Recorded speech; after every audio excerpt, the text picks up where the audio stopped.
everyone. I'm Barbara Ham-Lee. After devastating destruction in the Bahamas, through torrential rains and flooding in the Carolinas, Hurricane Dorian is making her presence known in eastern Virginia.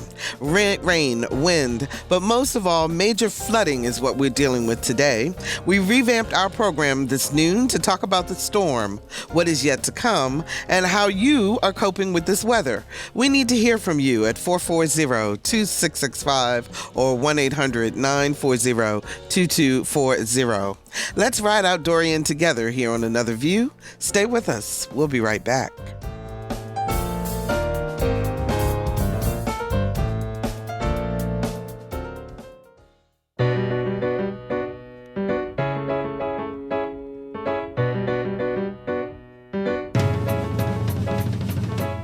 Discussing today's topics from an African-American perspective, this is Another View. Hello, everyone, and welcome to Another View. I'm Barbara Ham-Lee. I hope you are listening to us from a safe place as Hurricane Dorian pays a visit to our area. Producer Lisa Godley is here with me. Hey, Lisa. Hey, good morning. Good morning. Is it good afternoon now? I know.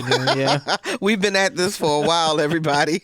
And we've lined up local officials who can update us on the state of our region. But more importantly, we want to hear from you. Is there flooding where you live? Did you evacuate? What are your concerns? Give us a call at 440-2665 or 1-800-940-2240. Please don't have Lisa and I just talking to each other during this hour. We really want to talk with you. 440-2665 or 1-800-940-2240. So, Lisa, how was it this morning? You came in from Chesapeake. I came in from Chesapeake. A lot of rain. The wind was my concern. I was really concerned because the wind would push the car a little bit. And I wasn't used to that. I can drive in the rain, but the wind made me a little nervous. Yeah. But noticed some down limbs, a little bit of debris on the road, not a lot. And well, I'm just glad you got through the Midtown Tunnel before the closure this morning. And though the eastbound side of the Midtown Tunnel is currently closed because of the flooding issues, and westbound is still open, which is the way you'll go home, I guess, huh, Lisa? Yes, I'm keeping my fingers crossed with that one. Absolutely. There are a lot of people without power around There this are area. a lot of people without power. And to that end, we have Joe Woomer, who is a vice president with Dominion Energy, along with Benita Billingsley Harris, to talk to us about power outages and what's going on. Hi, Joe and Benita, how are you? Great. Hey, Barbara and Lisa, thanks for having us. Oh, absolutely. We're glad to have you on. So give us an update on how many people are currently without power and where, both in North Carolina and in Virginia.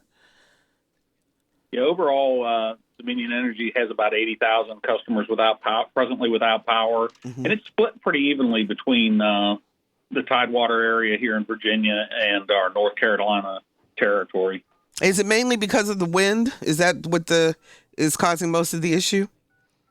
Yeah, absolutely. I mean, the wind causes debris to come in contact with our facilities and can cause down wires or a broken pole when a tree falls, mostly tree damage from the wind. So, Benita, if someone is out of power, you still want them to report it, even though they may think others in their area have already reported. Is that right? Absolutely. Even if their neighbor has reported, they could be on a different circuit. So we encourage everyone to please make sure you report your power outage. The easiest way is to go right on your smartphone at dominionenergy.com. You can report it there and check the status, or you can give us a call at 1-866-DOM-HELP, which is 1-866-366-4357. And we also encourage folks to follow us on social media and get a lot of other good information on our website. We have really been working hard to communicate about this storm, and I've been so proud to see our linemen helping people understand what's going on when they aren't busy. Executives like Joe Woomer coming down to help make sure that everybody knows what's going on and we can get to them as quickly and safely as possible. And I wanted to give you all a chance, Joe, to talk about the fact that your safety for your employees is paramount, and also for the residents, because having someone trying to replace wires in this type of weather is not the smartest thing to do. Well, safety is a core value for Dominion Energy. It starts right there. We start our meetings with that. Anytime we do anything, we start out with safety in mind, and that is absolutely for our teammates and our colleagues. It's for the general public. It's for those contractors that are here to help us. And we have people in from 17 different states in to help us with this restoration. We started over the Labor Day weekend preparing for this and make sure that we have the response that our customers deserve. Oh, fantastic. Well, I will let you all know that I have personally used the app, and it works wonderfully well and keeps you well informed. Thank you so much. That's Benita Billingsley Harris and Joe Woomer, both with Dominion Energy. Lisa, I guess we've got Miles Henderson on the line from News 3 to bring us up to speed on where the storm is right now. Miles Henderson should be on the line. Miles? Yes, hello. Hey, Miles, how are you doing?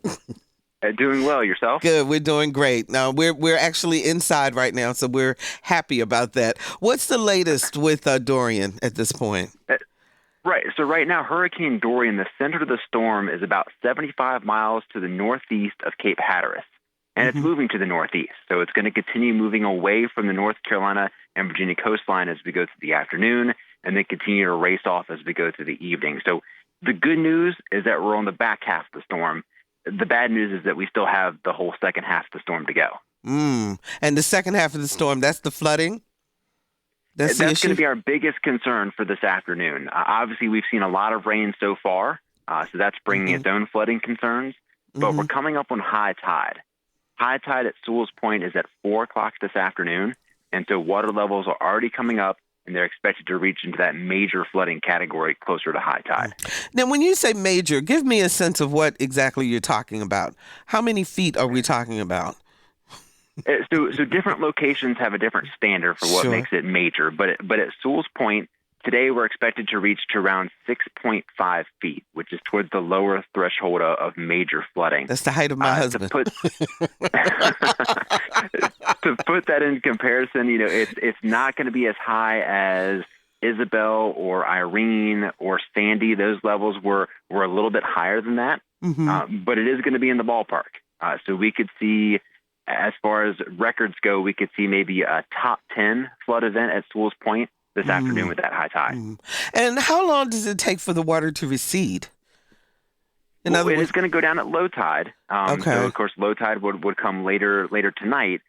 But because there's just so much water around, that's what I'm thinking. The storm surge and the rain. So our low tide tonight is actually going to be pretty close to where our typical high tide would fall. So we can expect this water to hang around for a little while.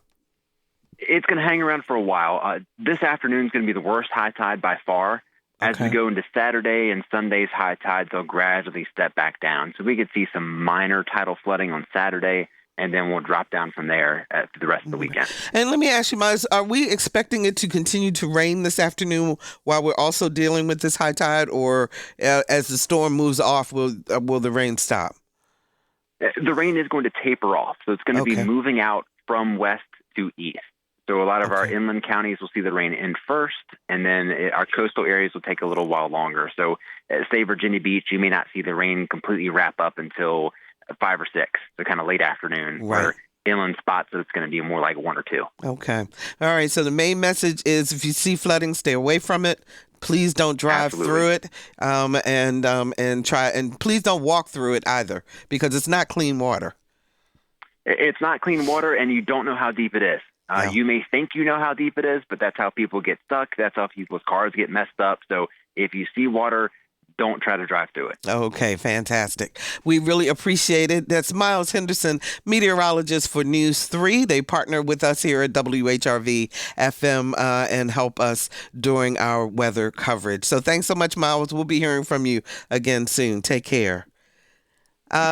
So down in North Carolina, they've caught the brunt of the storm that's been going on. And Lisa, I think we have a special guest on from Kill Devil Hills, don't we? We have Bobby Kipper. He's on the line now from the Outer Banks to tell us what's going on down there. Absolutely. Bobby Kipper, who is the executive director of the National Center for the Prevention of Community Violence and a good friend of mine. And Bobby, how you guys making out? Well, right now, Barbara, it's blowing as hard as I've seen it. I've been coming to the Outer Banks ever since I was a teenager and never experienced wind quite as hard. It's Wow. blowing. I think we've had gusts probably up to 70 or 80 miles an hour. It's a steady wind, sustained wind, probably is right around 50 or 60 right now. You can probably hear it in the background a little bit. But I'm actually standing on my front porch, not being blown away, but the ditches are pretty full. The rain is blowing very, very hard. And right now we still have power, which is sort of amazing to me. Wow. With the way that's blown. I know some parts of the island does not have power at this point, but you can hear it. I'll just hold it out just for a second. Oh, yeah, we can hear it. You can hear that sustained wind. And blowing pretty good, but so far we're safe. We're above ground. I'm in my cottage is, of course, on stilts, so we're high above ground level. So what does the ocean look like, Bobby? The ocean is really rough, really roaring. I haven't. I've seen photos, people send photos of it, but we're not. We're still under curfew, so we're trying to. Even though I'm former police, I'm still trying to abide by the law down here. But that curfew's been extended to 3. But we've seen photos come and had some video shot sent to us, and it's rough. The entire place right now, again, is under this sustained wind of at least 60 or 70 miles an hour. Gusts probably at least 80. Oh, my. Yeah, I can hear the wind. Well, we want you to stay safe. We appreciate you letting us know what's going on. And is flooding going to be an issue for you all also? It could possibly. We're hoping, I just heard what Miles said, we're hoping that rain does subside. It's looking like on radar that maybe the worst part of the storm, as far as rain is concerned, is over. But we're hoping it's going to taper off soon. If not, our ditches are flooding, and our roads probably will soon be underwater within the next hour or so if the rain keeps up. Bobby, let me ask you one quick question before you go. So when you're trying to decide, building up to today, what made you say, I'm going to stay here as opposed to I'm going to evacuate? Well, there's a number of factors. First of all, I've sustained Category 1 storms here a number of times, hurricanes, and everything has not been, we've all been experiencing the rough weather, but it hasn't been devastating enough that it would force me to leave. When it went to a 3 again, I started really considering strongly, but when it started reducing again and looked like the eye was going to go a little bit south of Kilo Hills. So all that in combination with the fact that we have neighbors down here and some elderly folks that we try to help keep going too, and some of those people have decided to stay. So we figured that it's a tight neighborhood down here, so we all wanted to try to send it all together. So we're still fighting the fight right now. So we'll let you know. But there's a lot that goes into consideration. Anything above a 2, I would be out of here. But I have basically been through several Category 1 storms, and it's been fine. I got you. So it just kind of goes along with having that beachfront property, huh? It does. It's part of living on an island away from the mainland. But absolutely, there are more good times than bad times. Yes, yeah, very much so. Thank you so much, Bobby. We appreciate it. Bobby Kipper, who is Executive Director of the National Center for the Prevention of Community Violence, and he lives in Kill Devil Hills, North Carolina, giving us a flavor of what's going on to our neighbors at the South. Hi, Lisa. What's happening? Well, we're going to come back over on this side of the water, or I should say back into Virginia, and we're going to talk to Heath Covey, who's with the City of Chesapeake, Director of Public Communications, to tell us what's going on in Chesapeake right about now. Hi, Heath. How are you? Hello, how are you? We're doing great. We're doing good here in Chesapeake. Oh, good. So we have good news. Lisa, that makes Lisa really happy. Exactly. So she has to get home soon. So we've had... Go ahead. We've had some trees down, some power lines, that sort of thing. But our crews are out. They've been keeping up with things really fast. I think the record is, at this point, we had a tree blocking 2 lanes of the Chesapeake Expressway, and something like from the time as was reported until the time it was cut and cleared was about 19 minutes. Oh, so, wow. So our crews are right on top of things.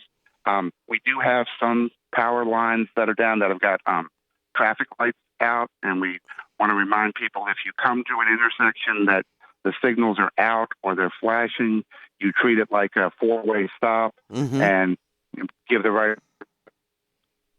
Hello? Heath, are you there?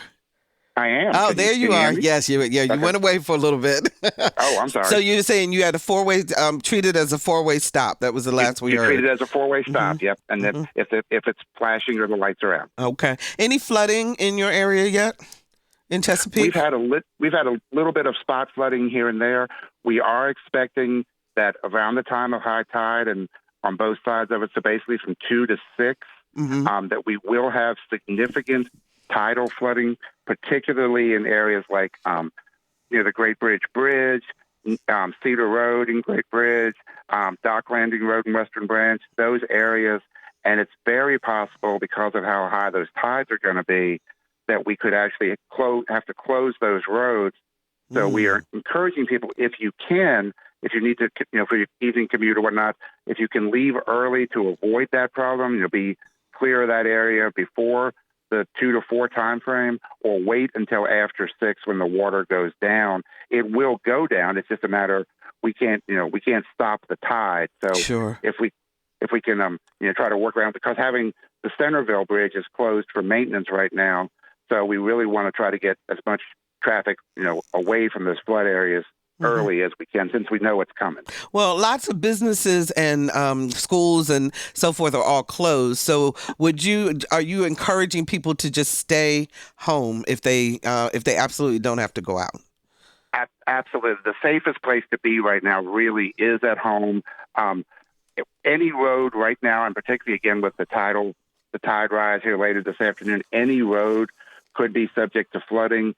Of course, we very much push the idea of turn around, don't drown, don't drive into any flood water, no matter how deep. Just a couple of inches of water can float a car. And we have reports that the tide height could be up to a couple of feet of water. So really the safest place is to stay home.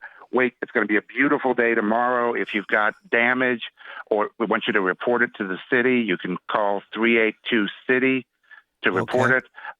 If you've got debris, tree limbs, that sort of thing, you're going to have what looks to be a very beautiful weekend to put all that stuff out at the curb, and we will start a sweep of the city on Tuesday.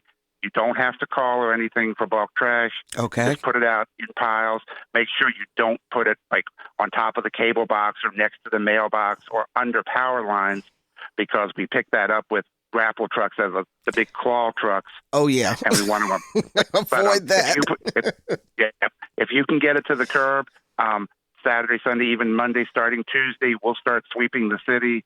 It'll take a few days to go through the entire city, but we'll come through and pick all that up. Okay, fantastic. Thank you so very much for joining us, giving us an update on the city of Chesapeake. That's Heath Covey, Director of Public Communications. Thanks so very much. 440-2665 or 1-800-940-2240 are the numbers to call to join our conversation. We want to know what's happening in your neighborhood. We want to know what you're doing to ride out the storm today. What are you having a party? Are you fixing your favorite foods? What's happening? Give us a call and let's talk. 440-2665 or 1-800-940-2240. In the meantime, Lisa's been busy on the phones up there, and I think we have now from Portsmouth, Lisa? Is that right? The Deputy Coordinator for Emergency Management in Portsmouth, Justin Arnold, is on the phone to tell us what's happening in Portsmouth right about now. So hello, Justin. How are you? Hi, good afternoon. I'm doing well. How about yourself? We're doing fine. How is the city of Portsmouth today? The city of Portsmouth is wet. About 3 a.m. this morning, we started receiving quite substantial rain showers and some wind. And we are now starting to see the high tide affect us, the incoming tide affect us, with numerous street closures starting to happen. We have numerous trees down across the city and approaching 2,000 people without power. So it's been a busy morning, to say the least. So what is your advice to residents in Portsmouth right now? To stay in so that you can get things cleaned up? Yes, ma'am. On a positive note, the city of Portsmouth and its residents have been prepared all week. They have heeded our voluntary evacuation of Zone A, especially. The city is a ghost town right now. People are trying their best to stay off the streets and only coming out. So we applaud them for that. I wanted to give credit where credit's due. That's great. But we haven't seen the worst of this, I don't think. We're looking at a very substantial high tide that could quickly, inundate these roads. So we really want people to stay inside. Again, like the gentleman before me said, Mr. Covey, tomorrow's going to be beautiful. Sun's going to be out. It's going to be shining. Stay inside. Catch up on your shows. Cook some soup. Just take it easy. And just take it easy. And I hear you all now, you all are really concerned about this afternoon. I wonder, do you think that people may be becoming too complacent and maybe they're thinking, well, this hasn't been that big a deal, so maybe, it won't be as bad? Yes, ma'am. And I think honestly, people get so tunnel visioned in on the characteristics of a hurricane being the wind and the torrential rainfall. But for us, the wind conditions, just as a minor tropical storm, are pushing water at a substantial rate into the Chesapeake Bay and even further down south into those tributaries of Chesapeake and Portsmouth and Norfolk. And we're looking at tides and comparisons of Hurricane Irene, Hurricane Isabel, and Hurricane Sandy. So when you put in a historical reference and tell people, hey, do you remember this storm? Well, this is the type of flooding that you may, remember. It puts a different spin on things. And if you grew up during that time and can remember what a, disaster that was, people are heeding the warning, especially if we painted that picture. So we don't want people to be complacent thinking, the rain's letting up, the wind's letting up. It wasn't as bad as we initially thought. For us, we've been concerned about the tide from the beginning. And that's what's really going to make or break our afternoon is that high tide. Okay.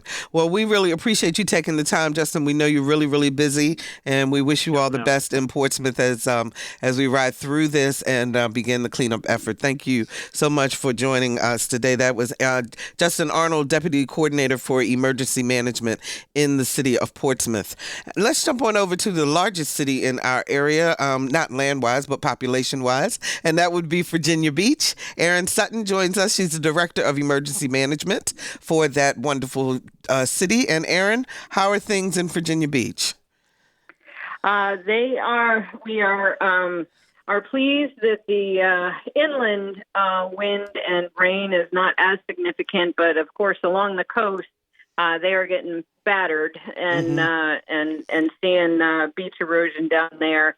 Or along the coastline. And as Justin stated, we are as concerned about the high tide as well. It's definitely a benchmark tide for us. So there are areas that we're concerned and regarding homes getting flooded out. So this water can be high enough to come into your home, into homes there in Virginia Beach, and people need to be concerned about that. Yes, in certain areas we are concerned, so we're definitely waiting patiently for the tide, and really we're not out of the woods yet. So, Erin, as Director of Emergency Management for Virginia Beach, so you've got so many different topographies to deal with. From the coast, to inland, you've got farmland. I mean, you've got urban. You have all of it, and so how do you make sure that is it the same message for everyone, or do you really have to tailor your messages to the particular parts of Virginia Beach in terms of what may happen? Yeah, so obviously we're gonna our citywide messaging of being prepared, of thinking about planning for hurricanes, being cognizant of your surroundings, all very common messaging. Obviously, we did make some decisions as it relates to Sandbridge. We asked for a mandatory evacuation due to the coastal effects of the hurricane, which are different from what's going on in the rest of the city. But we also have low-lying areas up along the Lynnhaven River that historically, like Irene's and Ida's, that did have flooding due to repetitive tides because of the northeastern wind. So there is different messaging that we have to have. The other challenge that we have is that the Back Bay is a wind tide versus a lunar tide, and the Lynnhaven is a lunar tide. So all those things that we have to think about on the back end, but we do try and tailor have those general messages of preparedness and then tailor those messages to the particular areas to make sure that they're thinking about things that could affect them directly. Is it a frustration for emergency management people in general when you have an evacuation, you call for a mandatory evacuation, and people still decide, because there's no law, you won't get arrested if you don't go. You are correct. What? But I mean, is that a frustration for people when you're really trying to get them to do what will keep them the safest? It is, because obviously the city, we always are going to err on the side of life safety, and based on the information, the forecasts, and the models, we don't take our decisions lightly. We run many models, and when we make a decision, such as a mandatory evacuation area, it's really important that the public heeds our warning. And we know it was a challenge for some of our folks because it was a very short turnaround. And what they see on the media and what we do internal to the city is different. We don't make decisions off of the media. We make decisions off of the National Weather Service. And with the uncertainty of this storm, it was definitely a challenge and made timing very difficult. Yeah, but you're doing the best that you can, and that's what's most important. Thanks so much for joining us, Aaron. We appreciate it. Aaron Sutton, Director of Emergency Management for the City of Virginia Beach. And if you're just joining us, it's all about Hurricane Dorian, and we're taking your calls at 440-2665 or 1-800-940-2240. Give us a call. Let us know how you are making out in this storm. I believe we've got Frank from Norfolk on the line. Hi, Frank, you're on the air. Yes.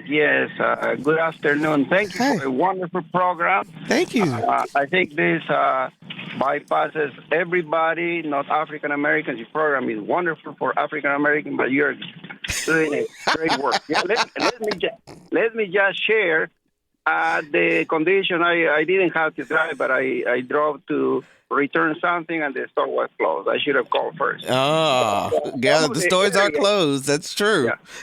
Some of the areas are flooded already. Okay, and it doesn't seem like it's raining a lot, because some days it pours here. Boom, it pours quickly and it goes. But now it's raining, and some areas are already flooded. Okay. And if you have a car that has old tires, then you might get into trouble. Then if you cross so the roads are slick? Are they a little slick too? There is the strong wind. There is the strong wind. I have a little car and I can feel it. Okay, I got you. I felt it. So, well, Frank, you be careful on your way home and make sure that you get there very, very safely, okay? And thanks so much for calling in. We appreciate it very, very much.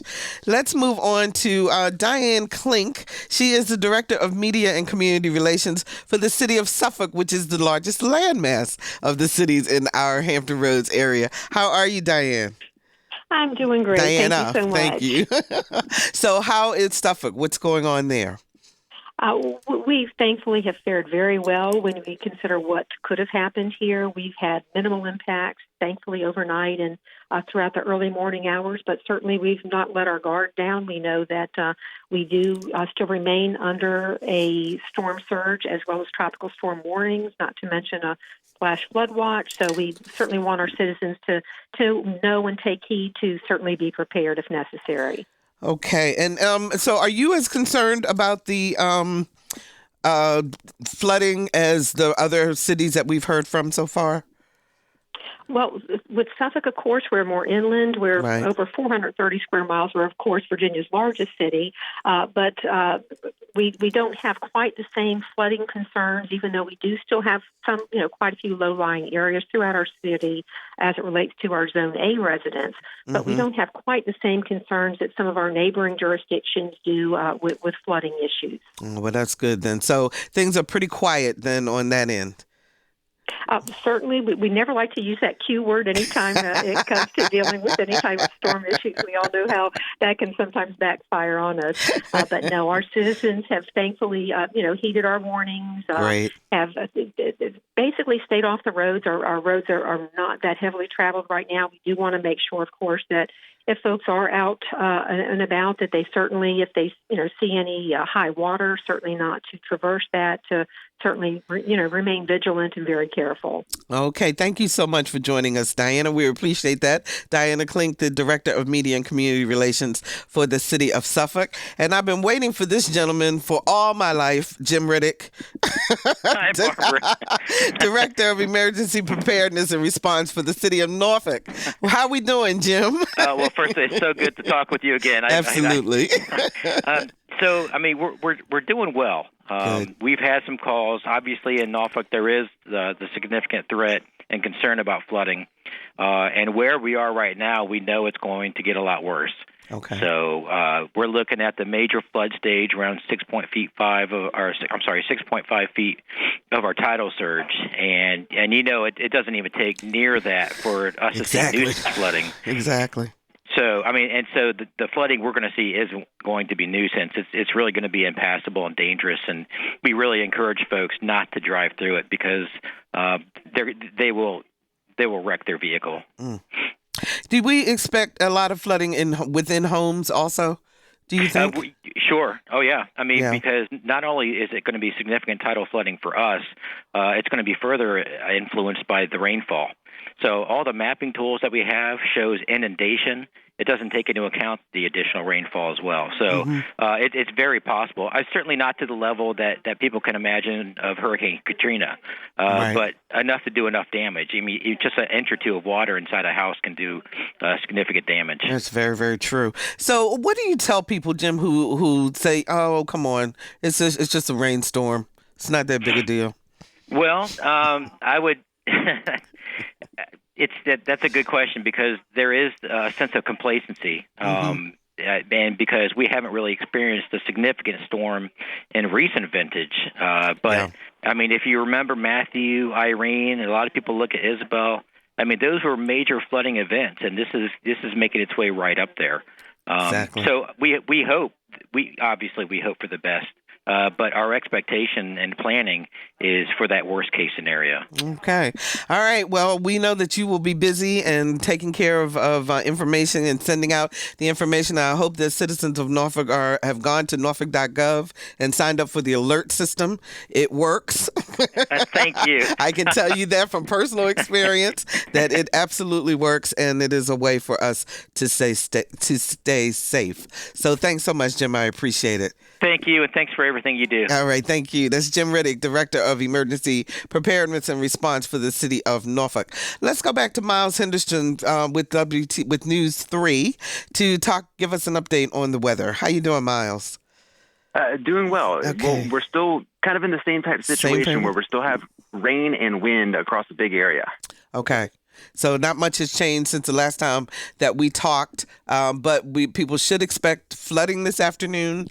And could be additional flooding depending on the tides. Absolutely, and that's going to be our biggest change to the rest of this afternoon. The first half of today, things have been very consistent, just a lot of rain and wind, kind of slowly ramping up, slowly moving through. The big change for this afternoon is when we get to high tide. Mm-hmm. That's about 4 o'clock this afternoon. Different locations and slightly different times, but within a couple hours of 4 o'clock is when we're going to reach that high tide, and it's going to be some significant flooding for a lot of different areas. Okay. And tomorrow and the rest of the weekend, I understand the weather is supposed to be beautiful, but is there still a chance for additional flooding? There will be some leftovers. From a weather standpoint, the rain's going to be gone. The wind's going to back down considerably tonight. So Saturday's going to be a beautiful weather day, but it's going to take a while for all this rain to work its way back through our tributaries. So our high tides are still going to be sitting a little bit high over the next couple of days, but not as bad as today. This afternoon, high tide is going to be the one that causes the biggest trouble.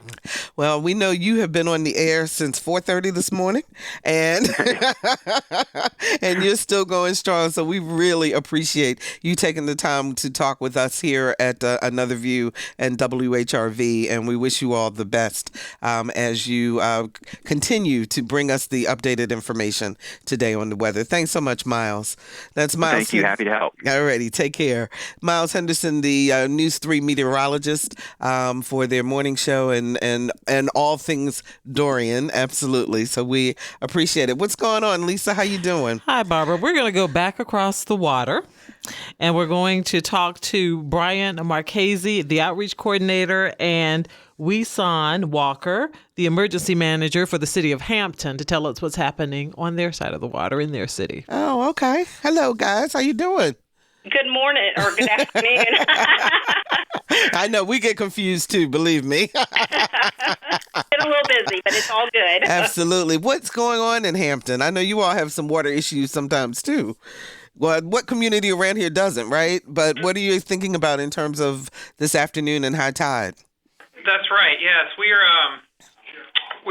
looking towards the high tide at 4 o'clock, and we're obviously concerned, like everyone else, for low-lying areas and streets that are prone to flooding, and so that's really our main concern right now. Mm-hmm. How long does it take you once someone, I assume people notify you that the street's flooded or whatever, do you send people out at that point to block off streets? How are you getting the information out to don't go down Mallory Street or whatever, in particular Hampton Street?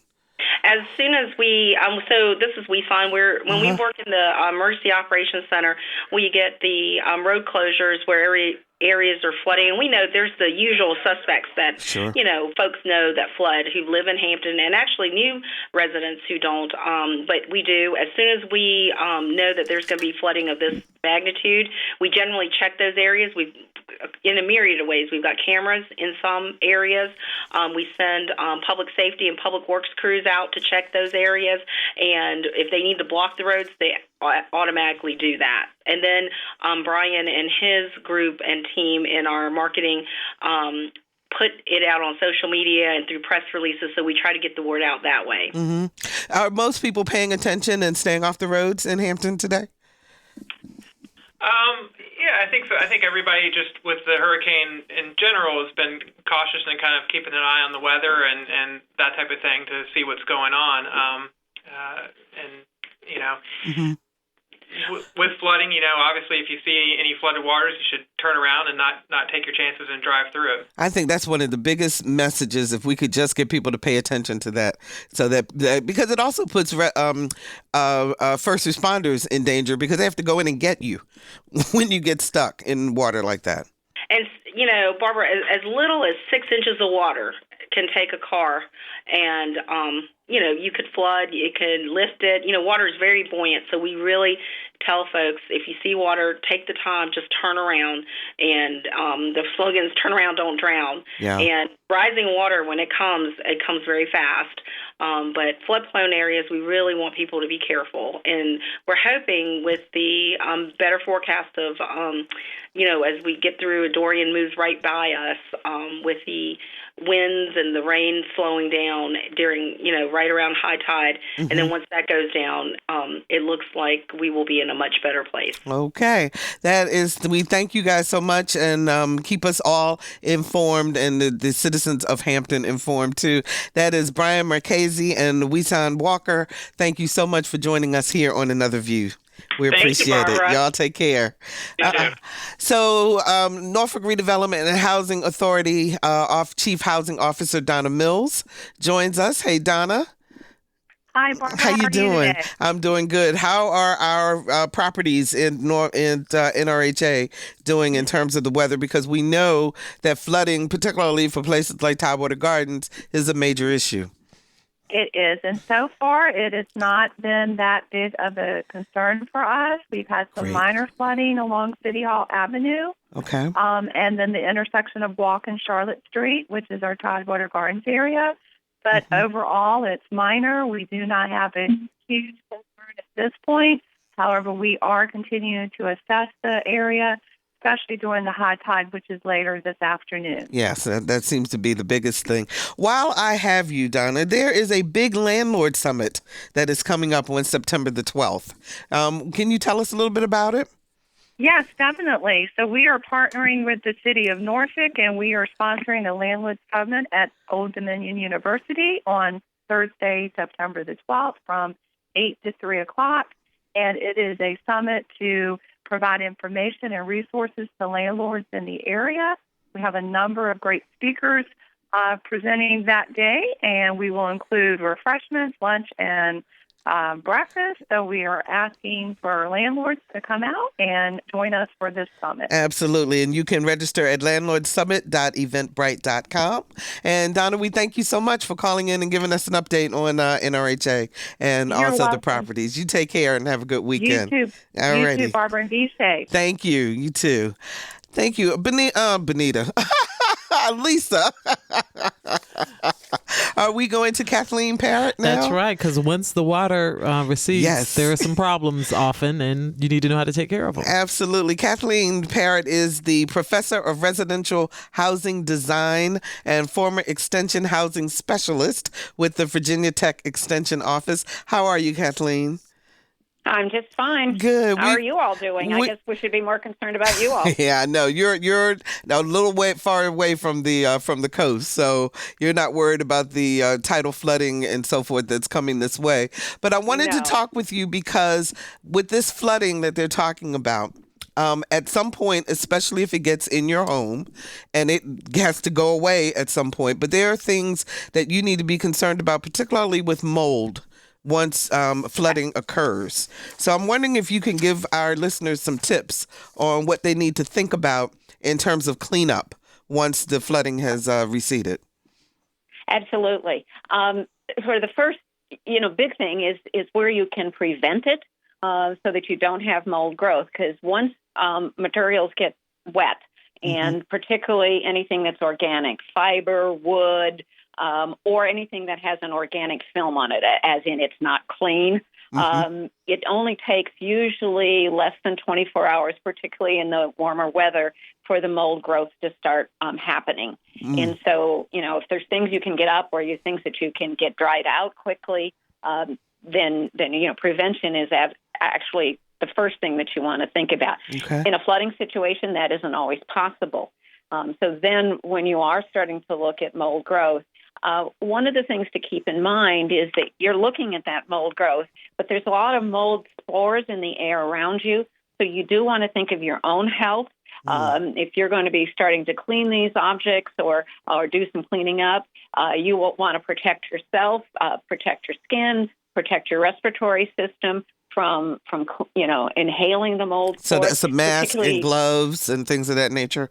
Yes. Okay. So gloves, a facial mask if you've got it, or can get access to it. And particularly if your respiratory system is compromised in any way, you want to think about that. And then you can use what we kind of call a general category of biocides.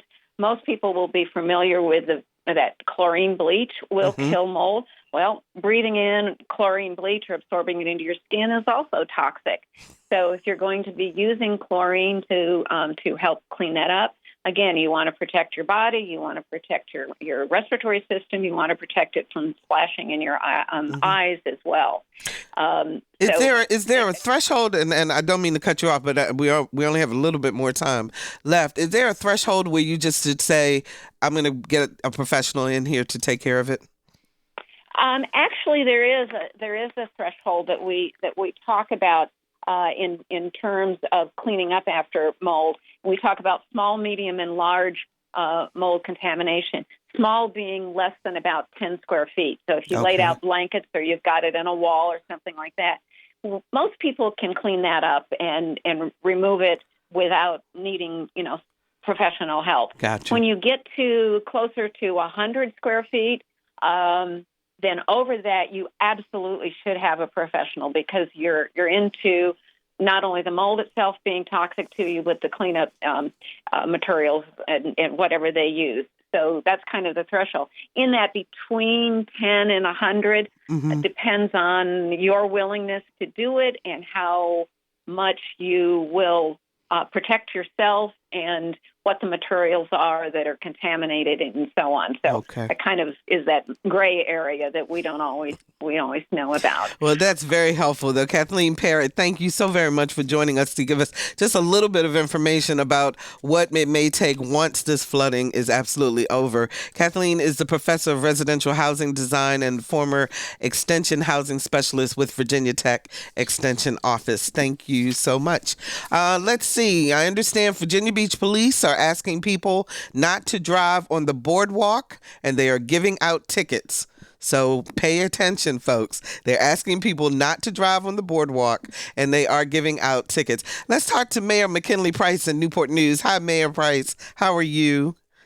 I'm well. How are you? I'm doing just fine. How are things in Newport News? Things are doing pretty good here in Newport News.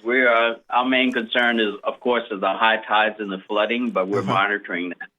Okay. And so right now, is it still raining there? I'm in the studio now, so I can't tell what's happening weather-wise outside. Yeah, it's raining a little bit. I'm in the EOC myself and haven't looked out the window, but yeah, it's still raining a bit here. Okay. So it's still raining. Are most people staying in? Are they, the streets pretty quiet? They're paying attention? Most people are staying in.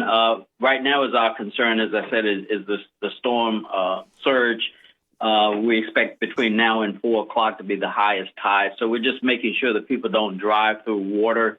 And that's the danger part there. And, of course, any power lines that may be down to avoid them. We were just talking with the woman from the Virginia Tech Extension Service about mold and about cleanup and flooding. Is that a concern for city offices? Do you ever have flooding that actually go into the city offices? Not to my knowledge, no. We've had no flooding in our city facilities. No. Oh, okay. We're in a couple of areas and flown in the flood zone A. People who wish to evacuate that, we're offering transportation to one shelter that's open. Okay. And monitoring that situation. Is there a number for them to call if they want transportation? Yes, 757-933-2311. 933-2311, and that's for the city of Newport News. If you need transportation, you live in the Zone A, and you'd like to be taken to shelter, correct? Correct. Okay. Yes. Thank you so very much, Mayor Price. We wish you all the best, and hopefully that the tide won't cause the flooding from the tides won't cause too much damage. Thanks for joining us. That's Mayor McKinley Price, the mayor of the city of Newport News. Lisa, I think we have hit every city, have we not? In the major cities in the Hampton Roads area? Yes, we have hit every city, every major, the 7 city jail. We got them all. Well, that's fantastic. 440-2665 or 1-800-940-2240 are the numbers to call to join our conversation. We still have some time to talk with you about what you've been doing as the storm has been going on. Are you concerned about flooding in your area? Is that something that normally happens where you live, and are you worried about it getting into your home? Give us a call, 440-2665 or 1-800-940-2240. So while we wait for some folks to call in, let me remind you that this coming Sunday, the community, meaning Unity, play in and sing along. This will be the third year that this is happening. It will still happen this coming Sunday, September 8th at 4:30 p.m. at the Scope Arena in Norfolk. This is an opportunity with the Virginia Symphony Orchestra for you to come out, bring your instruments, bring your voices, and come out and sing with the community. This started after the things that happened in Charlottesville several years ago, where we wanted an opportunity in this city and throughout Hampton Roads to bring people together and to show that we have more in common than we have differences. And so we get together, we play music. It is a wonderful afternoon. You get a chance to meet people that you've never met before, and it's all about peace, inclusion, and unity. I have the pleasure and honor of serving as the MC for the third time, so I guess I'm doing okay. And if you want more information, go to virginiasymphony.org/community, or you can dial 757-892-6366. 757-892-6366.